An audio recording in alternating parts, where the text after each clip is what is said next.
Hi again everyone, Scott Player Popcorn fan here, and in this video I want to talk about the most recent episode of the Percy Jackson series. I've been really enjoying this series, although I will say that the last episode with the Lotus Casino, it was probably one of my least favorite episodes in the season, mainly because there were certain aspects about the previous episode that actually were done better in the movie. I'm gonna say that right now. Even though I think this is a show is far superior to the movie, I think the movie did a better job depicting the Lotus Casino part of the story. That's all I'm gonna say about that. But okay, moving on to this episode though, I really enjoyed it. This being a more faithful adaptation of the novel. I appreciated what they did here.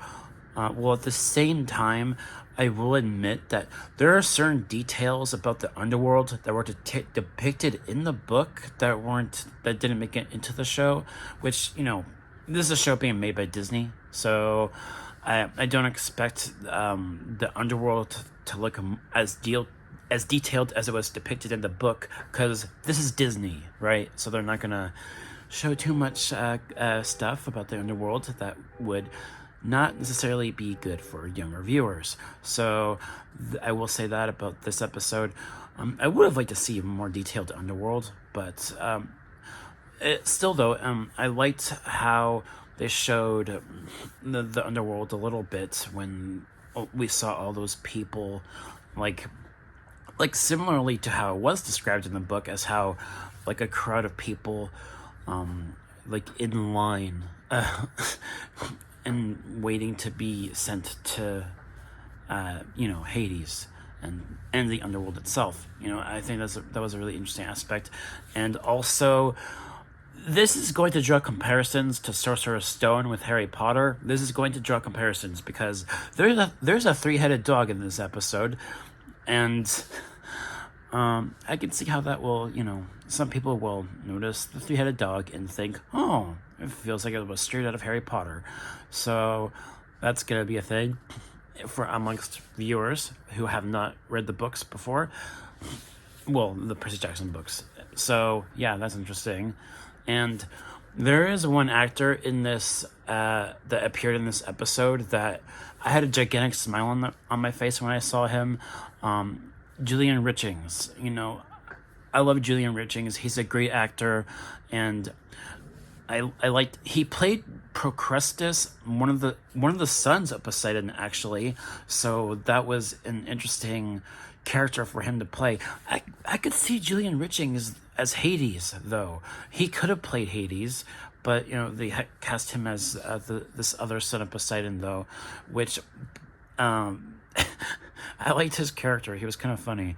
And then also, once you do get to Hades, and you get that whole exchange between Percy and Hades, and then some of the events leading up to it too, as well, especially with the winged shoes that Grover was wearing.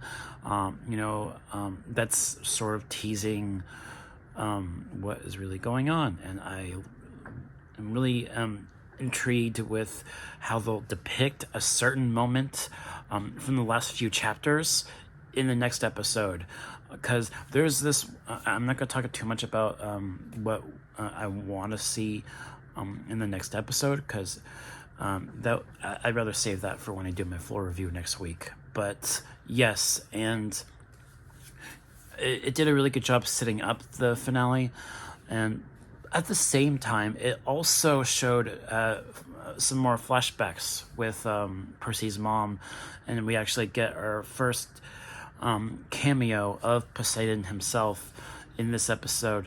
So yeah, there's spoilers in this video, so don't worry, I'll put a spoiler warning so that you guys can be prepared for spoilers, because I am talking about spoilers here. And I think overall it was a decent episode, and I'm really curious as to how a certain fight will be depicted as well in the next episode, and that's gonna be really exciting. I can't wait for it. So Yeah, that should do it for this episode review of episode 7, the penultimate episode, essentially, of the season. And I have enjoyed this season of Percy Jackson so far, with the exception of the previous episode. It's probably episode 6 is probably one of the weaker episodes of so far. But this one though was actually pretty good, and I just can't wait for the finale. And as I was saying, there is one scene that I really hope makes it into the finale next week. That is essentially like the last moments of the story in the novel. So I really hope that they depict that correctly compared to what they did in the movie.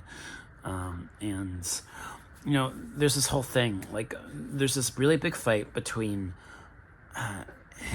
there's a big fight between Percy and Ares that happens in the novel that thankfully will happen in this show. And what they did with the movie was different. I don't want to talk about that here, but yeah, now I'm seeing why people didn't like the movie, because of what they changed, and I can understand that now. But I liked the actor that they chose to play Luke in the movie. That's another thing I'll say. They didn't have a bad cast with the movie version of the story. I liked the cast, and I liked the actor that played Luke in the movie, and going back into what I was saying about Julian Richings, both Julian Richings and the actor that played Luke in the movie were both on Supernatural, and Supernatural is a TV show that I absolutely love. So it was just really awesome seeing Julian Richings in this episode. And yeah, so those are all my thoughts.